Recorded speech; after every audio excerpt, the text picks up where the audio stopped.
Hello guys, welcome back to the channel. Today, I'm going to be catching up on some of the Premier League's latest transfers. Gonzalo Garcia and Cesar Palacios joined Fulham from Real Madrid. 34-year-old bagsman Callum Wilson signs for Brentford from West Ham. Alejandro Garnacho goes on loan to Aston Villa from Chelsea. Quenda joins Chelsea from Sporting Lisbon. Antonio Silva joins Bournemouth from Benfica. Palestra joins Chelsea from Atalanta.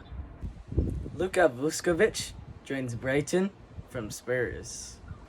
And last but not least, James Milner is leaving the Premier League after 25 years, debuting in 2002 and since playing for Leeds United, Newcastle United, Aston Villa, Liverpool, Manchester City, and Brighton, holding the record with the most appearances at 658.